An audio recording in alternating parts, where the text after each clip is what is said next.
इन दोस्तों, कैसे हैं आप सब। आशा आप सभी अच्छे से होंगे। आज बात करने वाला हूं इजराइल और फिलिस्तीन के बारे में। ये बहुचर्चित युद्ध हो रहा है, बड़ा युद्ध हो रहा है। मुस्लिम कंट्रियों से घिरा हुआ एक छोटा सा देश है।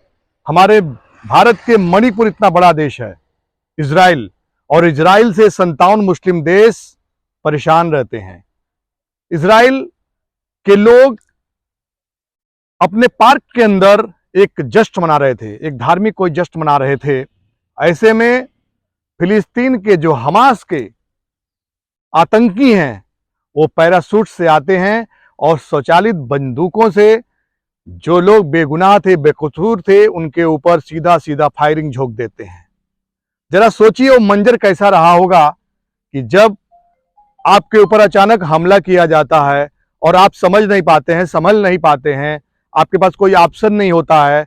लोग तो कुछ ये सोच रहे थे इजराइल के लोग कि ये ऐसा जो पैराशूट से लोग आ रहे हैं, ये वो लोग हैं करतब दिखाने वाले, ये करतब दिखाने वाले लोग हैं और इसमें कोई हमारा तकलीफ नहीं है, कोई हमारे ऊपर हमला नहीं है, कुछ नहीं है। लेकिन जब गोलियों की तड़तड़ाहट से लाशें बिछने लगी उस पार्क के अंदर, तब इजरायली लोगों को पता चला, अरे बाप रे, ये तो आतंकी हमला है। तुम गुनाह करोगे तो हम रोकेंगे और नहीं मानोगे तो ठोकेंगे।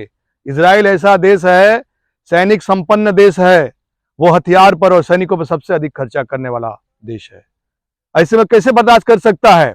और हमारे देश के अंदर कुछ सपोले फिलिस्तीन हमास को समर्थन कर रहे हैं, तो उनको सीधे बता देना चाहता हूं कि हमारी दोस्ती क्यों है इतना इजराइल के साथ।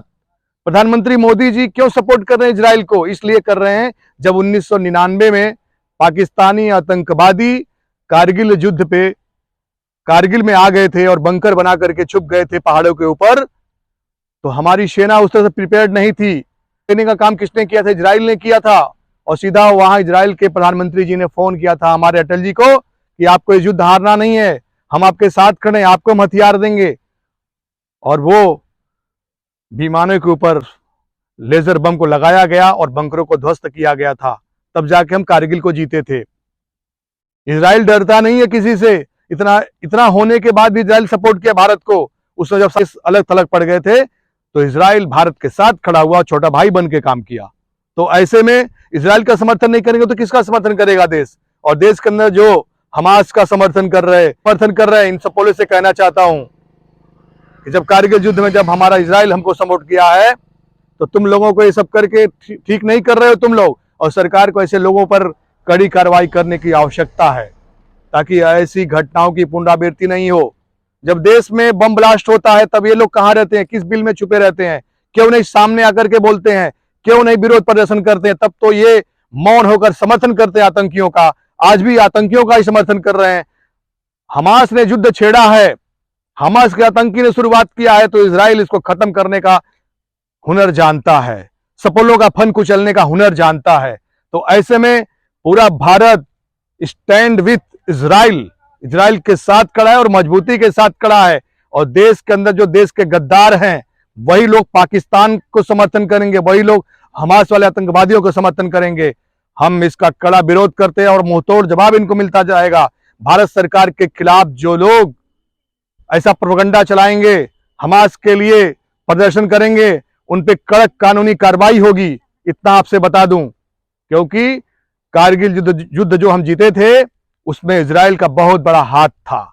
और इजराइल भारत का छोटा भाई है और भारत इजराइल के साथ खड़ा है। और मैं जिम्मेदारी के साथ बोलता हूं, सुन लो गद्दारों, जिहादियों, तुम लोगों का फन कुचलने का काम करेगा। जब तक हमास के एक आतंकवादी मर नहीं जाते, तब तक इजराइल चैन से नहीं बैठने वाला है।